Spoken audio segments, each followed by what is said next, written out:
Welcome to another edition of Crime Chronicles. This is part of the Shepherd Station podcast, where myself, Andy Hughes, and Eric Duhane recount some of the stories from our long law enforcement careers. Some with lessons, some with others, some exciting, some not very exciting. So, Eric, what do you got for us today?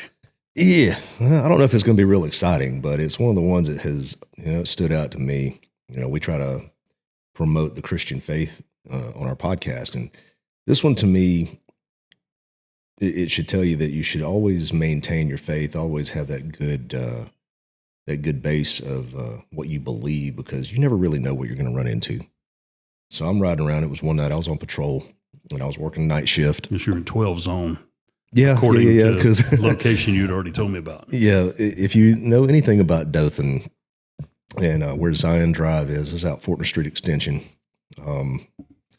That would have been, that's 12 zone. Yeah. Back then it was 12 zone. I don't know what they do. I don't know what it is now. But so I'm riding 12 zone. It's nighttime, probably around 9:30, 10 o'clock, something like that. And is that back when we still had, is that a day shift, night shift, or was that a second shift? No, that we had gone to, it was 12-hour shifts. Okay. Yep, because it was 4th Squad. And I remember a guy by the name of Jason Youngblood actually was a backup officer for me. Right. So, I get dispatched to an animal call. I'm looking at animal call, all right, something's out there running around. Well, everybody knows what the dead end of Zion Drive is. If you know anything about Dothan, that's where the famous Devil's Church is, right? Yeah.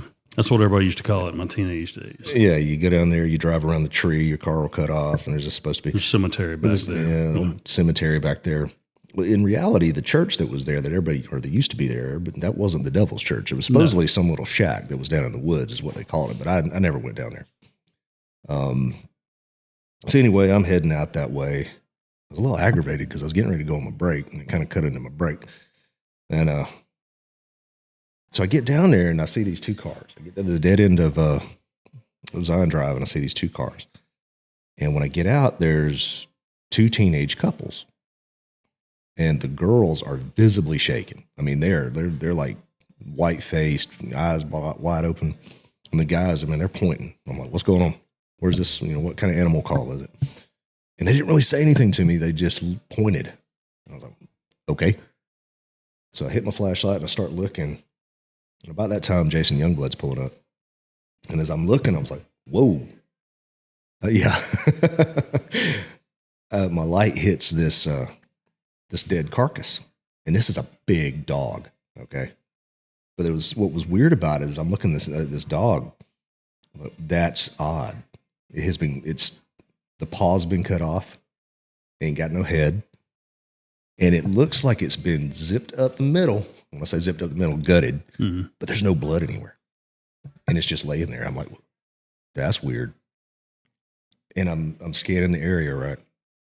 And I go about 10 yards away and I hit this was a pile of dead carcasses, if you will. And I got to looking at it, I was like, wait a minute. It's a bunch of kittens. And they're done the same way. There's no heads, the paws are cut off, it's gutted up the middle, and there's no blood, right? And at this point now, the hair on the back of my neck standing up. And if you knew Jason Youngblood, he was still, kind of laughing about everything and making jokes about it. And I'm sitting there going, something ain't right about this, right? And I look down and I see this red chem stick. And I was like, that's odd. And I start scanning the area around, right? And I see another chem stick. And I see another chem stick. And then you start seeing all these chem sticks everywhere. Were they illuminated? No, they were dead. Okay. They had already gone out. But as you start looking, we were standing in the middle of a pentagram. Right. So at this point, now I'm really kind of spooky. Yeah, it's just middle of the night. These kids are freaked out. I got all these dead animals here. I can't believe that they actually hung around to call the cops. Oh yeah, they did. I think the guys were the girls were, they were visibly shaken. Well, I got a pretty good idea why they were carrying these young girls back there to try to scare them. Yeah, and probably. Ended up getting more scared a little more than they bargained for, yeah. So I'm sitting there looking at this stuff, and at this point now, I'm really freaked out. I realize that I'm standing in a pentagram. And then even going farther, I start looking around, and not only am I standing in a pentagram, but you start seeing all these different graffiti, written in certain places out there. You got 666, you got the devil this, you got that. And I'm sitting there going, we have come upon the aftermath of a freaking service, satanic service out here. All the stories that I'd ever heard, about the devil's church, I'm like, it's just a bunch of crap. Right. No, they actually go out there apparently. But so anyway, I don't stop there. I see this trail going down in the woods.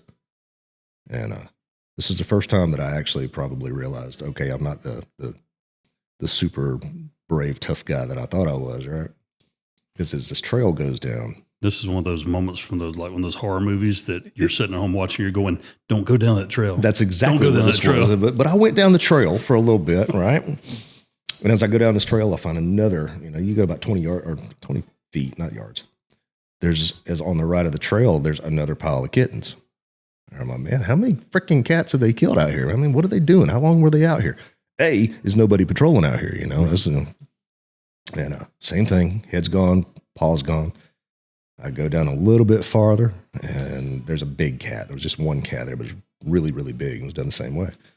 And as I get down there, Jason's like, let's keep going. I don't know what was wrong with him that night. But I had that aha moment. I'm like, we're about 40, 50 feet down this trail. And I had always been told, hey, the devil's church is really not that church that stood out there. I don't remember if it was actually standing at the time. I don't think it was. I remember as a teenager going down there. Well, I remember seeing it down there, but I don't think it was still standing. Do you want to elaborate as to why you were down there as a teenager? No, I don't. Okay. I was down there. The same reason you probably went down there. Go ahead. And I can't believe you put me on the spot like that. So I'm down this trail, right? And this trail is like just big enough for you to walk down. And then all the thoughts of, the real devil's church is probably that going to be a shack down here like you've been told all the time. And I had my coward moment at that point. I said, nope, we're not going any farther. I'm done. I can't do that. I can sit there if it's a bad guy, we can sit there and fight, we can do all this, but I'm not going down that far, I said, we found enough. I'm calling out animal control. We're going to get these guys out here. We're going to take care of this stuff. And I'm getting the heck out of here because I was about as creeped out as you could be. Now, I tell you that story because I think it's very important that we always maintain our faith, because I have thought about that multiple times over the years. We were down there. These teenagers found this. How big is that satanic church movement? Right. If they're down there doing, ritual sacrifice is really what it was. Yeah. In Dothan, Alabama. Yeah. Did CID do a follow-up on it back then? Did they ever find anything out? Wrote a report, turned it over to, an animal control did come out. I couldn't tell you if they followed up on it or not. They probably didn't. Yeah. There's really nothing you could really follow up on. You're not going to print all the chem sticks and all that. It's just one of those intelligence things that you put into your intelligence database and compare with some other agencies to see if they've had any of the same type, rituals. Moving into today's time, man. That was back in, I've been early 90s. Yeah. So, somewhere mid early 90s, something like that. Fast forward to now, what do you think that movement's like now? Yeah, it's a lot bigger. You see a lot of it even on social media. The satanic movement, they're pretty strong. They're pretty opinionated, and I'll tell you what, they're not afraid to share their faith. You find some Christians that are scared to share their faith publicly, or proclaim loudly that they're a Christian and have Christian values, but Satanists and some other non-Christian religions, they're not so shy about sharing their faith. Absolutely not. And we don't need to be either. No, we need to stand up and be bold. Yeah. I've often wondered, take a drink of my coffee. You're probably, if you knew the verse at the time, you're probably thinking about the verse that says it's not, flesh and blood that we fight against. Exactly. Principalities. Man, I'm telling you, I was, there's two things that I really hate. Actually, three. I have a phobia. I don't like spiders. Everybody hear this stuff. I could be around them. I can't stand spiders. That's one of the creepiest thing God ever created. I don't like clowns either. I can't stand clowns. Clowns, there's something wrong with somebody that wants to dress up like that and have kids sit on their lap. It's just clowns freak me out. You don't want any free circus tickets, huh? No, I'm good. And then the occult, man. And back then, my faith wasn't as strong as it should have been. I was a Christian, but I wasn't always reading my Bible. wasn't always praying. I was a young guy that was wanting to get into trouble, I guess. But it freaked me out. So the occult has always been something that's freaked me out too. Yeah. It doesn't anymore because I understand the battle. Like you said, it's a battle between the principalities. But I've often good versus wondered, evil. Yeah, good versus evil. I've often wondered how long, or if those kids that were down there, how it affected them, or how they. Did they still think about that to this day? I'm sure they do. Because if it affected me, and I'd been a police officer for a little bit, not a long time, I'm sure it affected them. But that's my story for, like I said, probably not too exciting. That's one of the ones that really stands out to me. And it just screams to me that, it's really important to maintain your faith because you never know what you're going to roll up on. Right. Exactly.